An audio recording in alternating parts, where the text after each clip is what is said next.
The Taj Mahal, one of the 7 wonders of the world, sits in Agra and draws over 7 million visitors a year. We flew in from Jaipur and now it's time to see it up close. Let's go.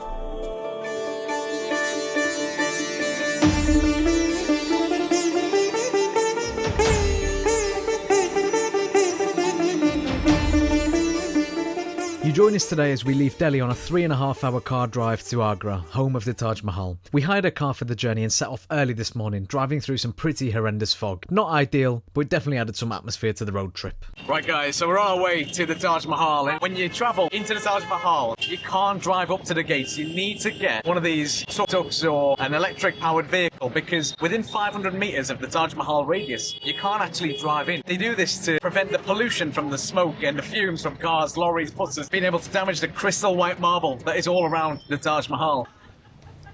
Entry tickets for the Taj Mahal currently sits at about 1,300 rupees for foreign tourists, and if you choose to hire a guide it should be around 1,500 rupees. Your ticket is only valid for 3 hours, and if you overstay you might get hit with a fine or be asked to buy another ticket, so keep an eye on the time when you're there.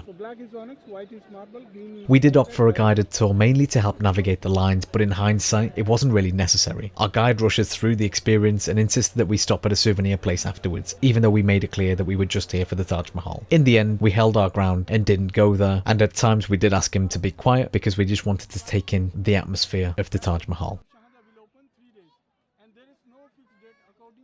Now onto the good stuff. After clearing the mayhem at the ticket scanning booth, we entered the complex, and just before the main gates, there's a display of photos showing how the Taj was built, a small but fascinating reminder of the scale and effort behind this wonder of the world. There are several entrances to the Taj Mahal, and we chose the west gate, but no matter which gate you pick, the view is identical from all sides, symmetrical and perfectly designed. As we walked through the entrance, we were hit with our first proper view, and wow, you've seen it in photos, but seeing it in person is something else entirely.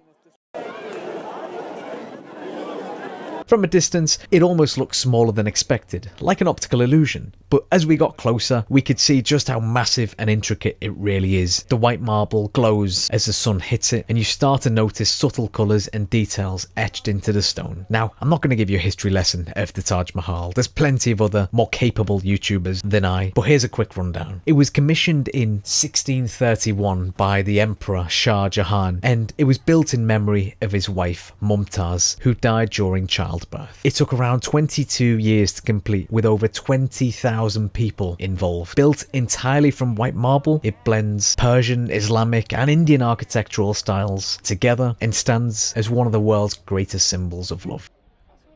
As we climbed the steps up to the mausoleum, we were asked to wear shoe covers to protect the marble. The carvings up close are absolutely stunning. Floral inlays and geometric patterns and Arabic script, all done with such precision. Security was tight, with guards keeping an eye on the crowds and making sure no one entered restricted areas. It was busy, as you'd expect, but it was still somewhat manageable. At the time of filming, this was in early 2025 and not in tourist season. Just a quick note, the Taj Mahal is closed on a Friday for prayers and restoration, so plan your trip accordingly. And despite the rocky start with our guide, nothing could take away with how breathtaking the Taj Mahal really is. In fact, Phoebe from our group said it best: when people think of India, they almost always think of the Taj Mahal, and she's right. To stand in front of it in person is surreal, an unforgettable moment, and I'd recommend it to anyone. On that note, there's not much more to add, to be honest with you, so I'm going to sign off the video here and end on a little bit of a montage of some of the places at the Taj Mahal. If you've got any questions, feel free to drop them in the comments below, and I hope you've enjoyed this video. Thank you for watching. Why Not Ash?